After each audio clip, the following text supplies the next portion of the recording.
അന്നേ ദിവസം വൈകിട്ട് ദൈവത്തിനു വേണ്ടിയുള്ള ഒരു തീക്ഷ്ണമായ അഭിലാഷം എൻ്റെ ആത്മാവിൽ ഉണർന്നു.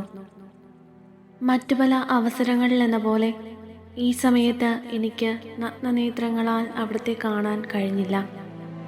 എങ്കിലും അവിടുത്തെ സാന്നിധ്യം ഞാൻ മനസ്സിലാക്കി. എന്നാൽ എൻ്റെ മനസ്സിൽ അവിടുത്തെ ഗ്രഹിക്കാൻ കഴിഞ്ഞില്ല.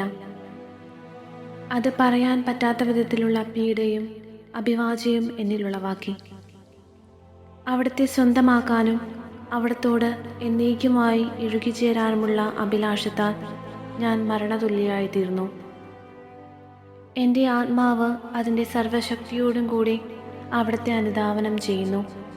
ലോകത്തിലൊന്നിനും എന്നെ ആശ്വസിപ്പിക്കുവാൻ കഴിയുകയില്ല. ഓ നിത്യമായ സ്നേഹമേ, എൻ്റെ ഹൃദയം അങ്ങയുമായി എത്രമാത്രം ഗാഢബന്ധത്തിലാണെന്ന് ഇപ്പോൾ ഞാൻ മനസ്സിലാക്കുന്നു. എന്തെന്നാൽ അങ്ങേക്കല്ലാതെ മറ്റൊന്നിനും സ്വർഗത്തിലോ ഭൂമിയിലോ എന്നെ തൃപ്തിപ്പെടുത്താനാവുകയില്ല. ഓ എൻ്റെ ദൈവമേ, എൻ്റെ ആത്മാവ് നിന്നിൽ ലയിച്ചു പോയിരിക്കുന്നു.